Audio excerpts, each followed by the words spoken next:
Hola oyentes de Radio Sefarad, bienvenidos una vez más aquí a De Cero a Aleph, Matemáticas y Judaísmo. Compartimos este espacio, como saben, con todos ustedes gracias a la participación, a la colaboración y sobre todo a esa gratitud que Amelia Muñoz García nos ofrece hablándonos de matemáticos y matemáticas judías. Hola, Amelia. Buenas tardes. Bueno, Amelia, pues como decía, gracias por estar de nuevo con los oyentes de Radio Sefarad en tu programa en De Cero a Aleph, hablándonos en esta ocasión de dos matemáticos. Comenzamos con la obra de Otto Sass y si algunos o algunas quieren esperar o echar un poquito hacia adelante, hablaremos después de Leopoldo Nachbin, pero vamos primero con la historia de Otto.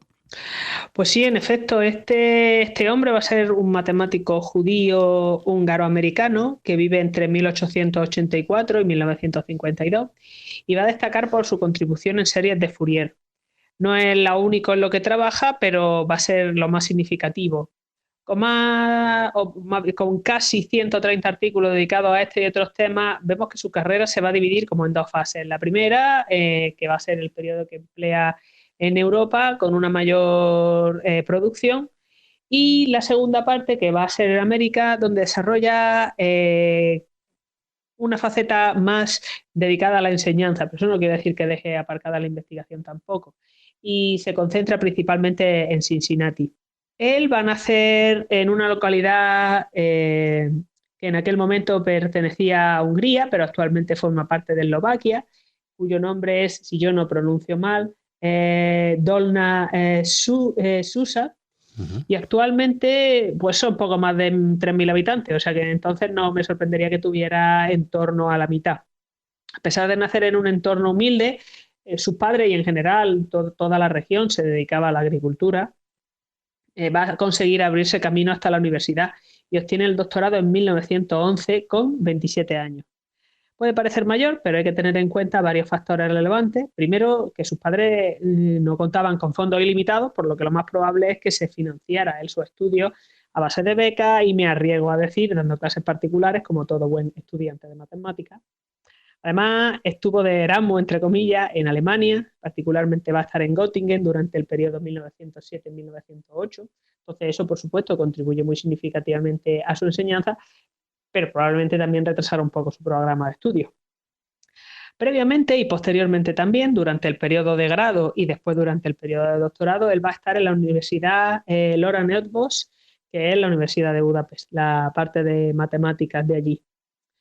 Y su tesis la va a llevar el matemático judío húngaro Lipót Fejr, que es experto, entre otras cosas, en serie de Fourier, un foco de investigación de Otto. Curiosamente, la tesis del joven estudiante va a ir sobre teoría de determinantes y la publica el 1 de enero de 1911. Y pues, es curioso porque aún se puede comprar por internet, en húngaro, por supuesto, y escrito a máquina, y comprende unas 70 páginas, pero el tomo se puede adquirir. Bueno. Los determinantes son funciones que se aplican a matrices cuadradas y que lo que te devuelven es un número. Si, solamente si el número es distinto de cero, pues la matriz va a ser invertible, es decir, va a tener inversa, y va a hacer referencia a un isomorfismo, es decir, una correspondencia extremadamente fuerte entre dos espacios vectoriales. Los determinantes son muy viejos, tienen por lo menos 5 siglos, pero no así las matrices, lo cual es bastante curioso, ya que estas datan del siglo XIX.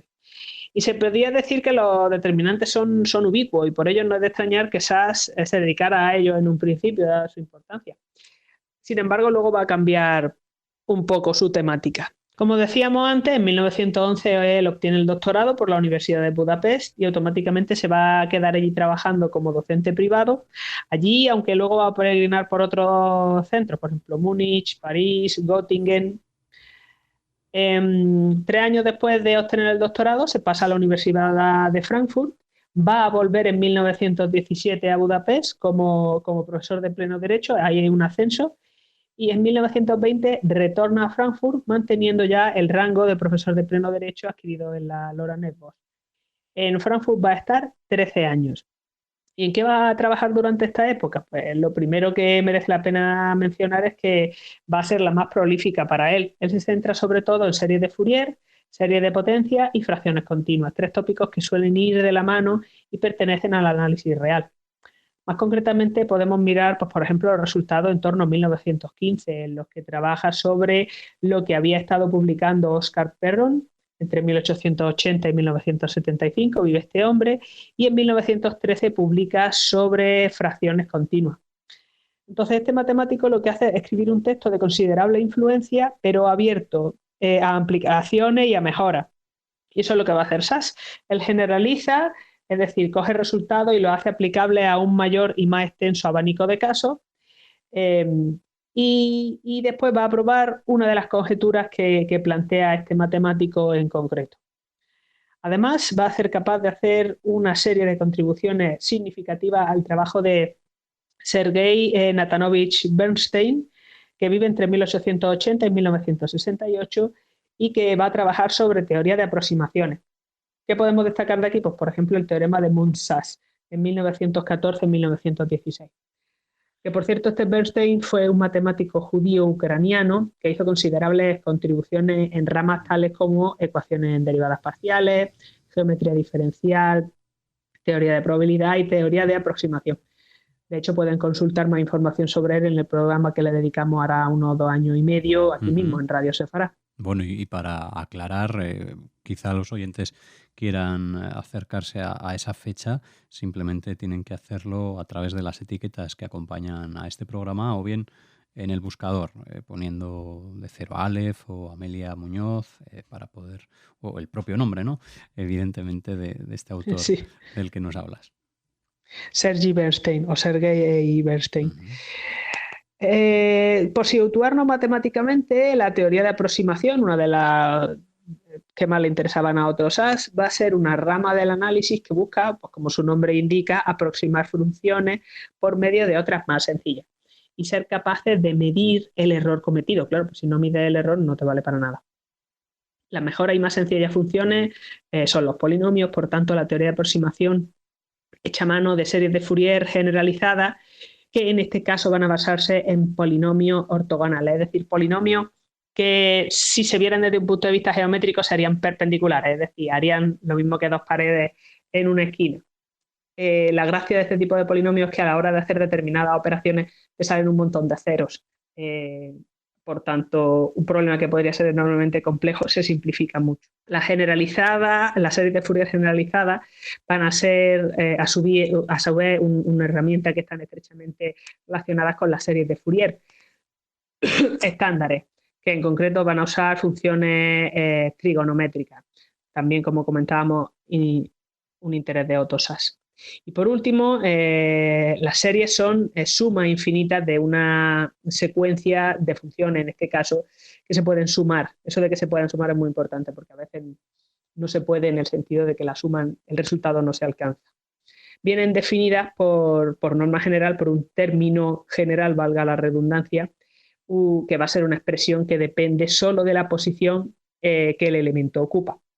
Por ejemplo, las fracciones de la forma x sub n es a sub 0, es decir, un número, más 1 partido a sub 1 más 1 partido a sub 2 más 1 partido. Entonces, estamos hablando de una especie de fracción de fracciones cada vez más pequeñas. Esto de aquí lo que te va a formar es una sucesión de elementos cuyo valor depende de lo mucho que se quiera afinar o de lo mucho que se quiera avanzar, es decir, de lo grande que quiera hacer el n, de los muchos pasos que quieras dar. Estas en concreto se van a llamar fracciones continuas, otro de los tópicos claves de SAS. Bueno, pues en esto estaba Otto cuando llegan los nazis al poder en 1933 y directamente lo echan de su puesto de trabajo. Decide entonces trasladarse a Estados Unidos siguiendo las recomendaciones de Norbert Wiener, aunque cabe destacar que no era la primera vez que hacía un intento por irse al Nuevo Mundo. Por ejemplo, en 1923 ya se ofrece a través del Instituto Dugans de Nueva York para la Educación Internacional, se va a ofrecer, como decía, como profesor disponible para trabajar en los Estados Unidos, pero no cala. Sin embargo, 10 años después sí lo consigue prácticamente la primera, y gracias a la colaboración económica de la Fundación Rockefeller y del Comité de Emergencia en Ayuda de Alemanes Desplazados, que va a ser una organización heredera del Instituto Dugans, pero con más éxito que su predecesora. Bueno, ahora al principio va a llegar al MIT, el Instituto Tecnológico de Massachusetts, aunque no están seguros de que sea un buen lugar para él para que dé clases por cuestión de nivel. Yo cuando leí esto la primera vez me quedé muy sorprendida, ya que SAS estaba haciendo avances meritorios en su línea de investigación. No veía cómo podían sugerir que no iba a estar a la altura de las expectativas de sus jefes, pero es que resulta que justo al contrario, por lo visto, no era la primera vez ni iba a ser la última que profesores europeos iban a universidades americanas y se encontraban con un nivel tan bajo que no podían o no querían adaptar sus clases a los estudiantes que se les asignaban. En este caso no pasó, pero por lo visto era una preocupación recurrente con los profesores emigrados.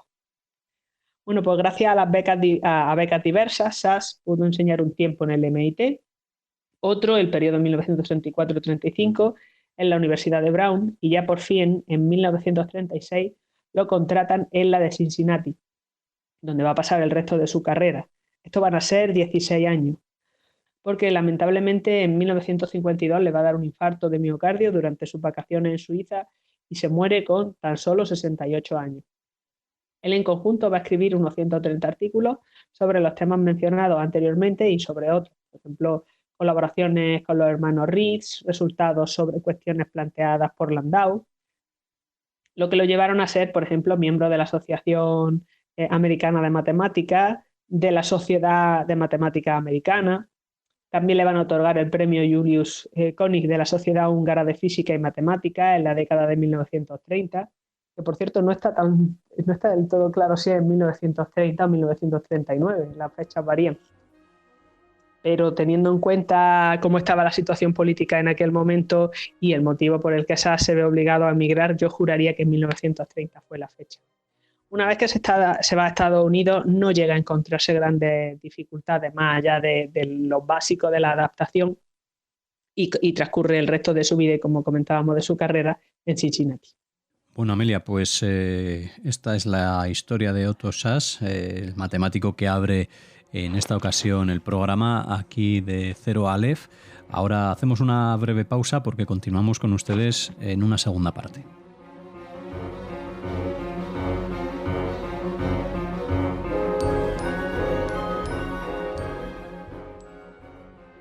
Bueno, y lo hacemos precisamente esta segunda parte, lo hacemos con el inicio de la obra del matemático Leopoldo Nashvin. Nos comienzas a hablar de él porque tendremos un próximo programa dedicado completamente a él.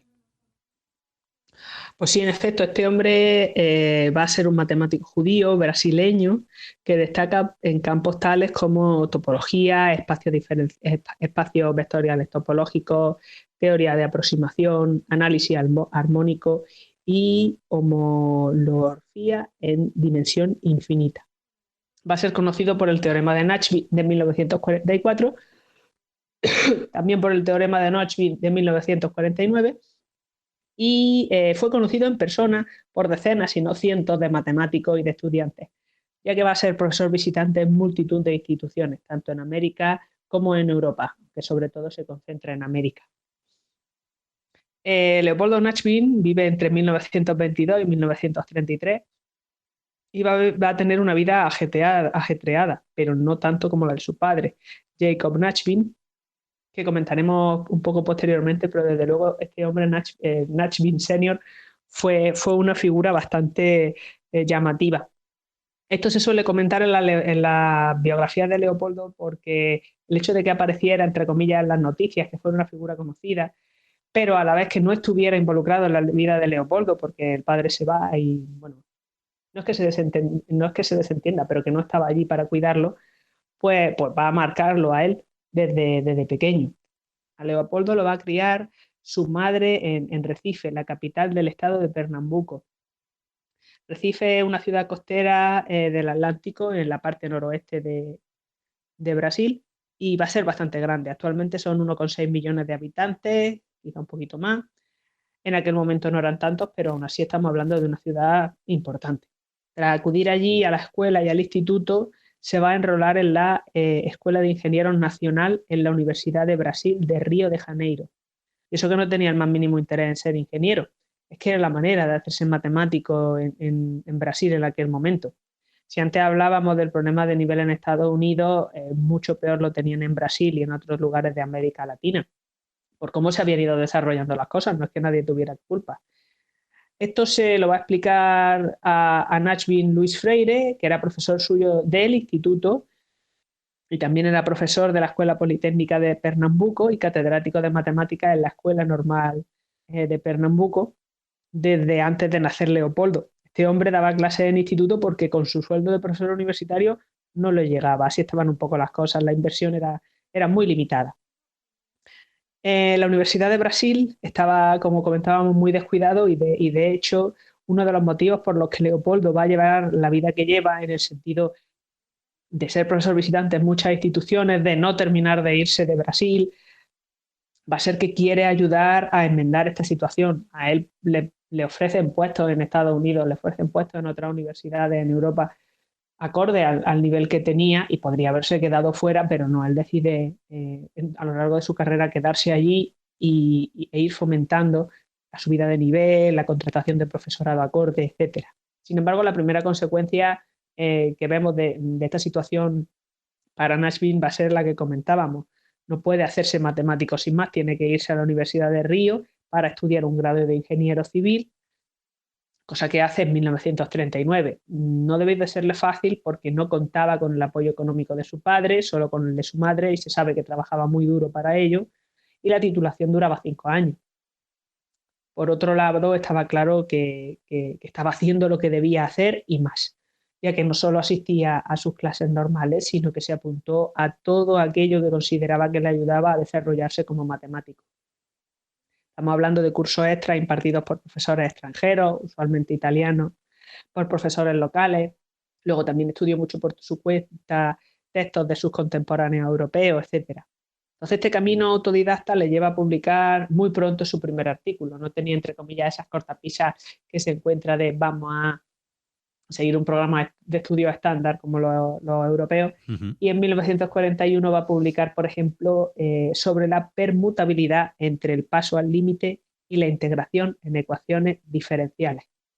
Verán, en matemática, en cálculo integral quería decir, tenemos la enorme fortuna de que bajo ciertas circunstancias, ciertas condiciones, la operación integral, el cálculo de área bajo una curva, y la operación límite, que es el cálculo de hacia dónde va una sucesión, son intercambiables. La idea es cambiar de uno a otro cuando convenga para facilitar cálculos. Por ejemplo, tiene una función en la que no hay manera de integrar, pero es que encima de integrarla luego tienes que hacer el límite en otra letra, no en la misma variable. Pero bueno, al hacer el límite primero, resulta que la función que se te queda se simplifica y es integrable. Bueno, pues si demuestras que ese intercambio, esa permuta se puede hacer, entonces, entre comillas, excelente, problema resuelto. Haces el cambio y ya puedes integrar. La cuestión es densa, es complicada y se lleva estudiando literalmente siglos. Y aún así Nashville pudo publicar un artículo al respecto en su segundo año de carrera y sin el apoyo equivalente al que había en la vieja Europa o en Norteamérica. Comento esto porque esto nos da un poco idea de la dimensión del nivel de Leopoldo ya desde joven. Y además es que este va a ser el primero de muchos artículos. Él se va a graduar en 1943 y para entonces ya había publicado varios textos, además en distintas lenguas, en francés, en portugués, en italiano, en español, lo cual propició el hecho de que en 1942, por ejemplo, antes de licenciarse, obtuviera el premio Licinio Cardoso. Al año siguiente se va a graduar como ingeniero, pero sigue estudiando matemáticas con diversos expertos que imparte cursos y seminarios en Río de Janeiro, a los que a veces debe de acudir simplemente como libre oyente. Considero que aquí es un buen momento para parar. Ya hablaremos tanto sobre lo que él hace a lo largo de su carrera ya como licenciado, aunque sea en ingeniería civil, y las consecuencias que tiene para Brasil posteriormente. Bueno, pues coincidimos en ese punto. Precisamente te iba a hacer esa propuesta tras comentar ese premio y hablar de ese año 1942. Dejamos aquí la historia de Leopoldo Nashville para continuar en una próxima edición de este De Cero a Aleph con su obra matemática.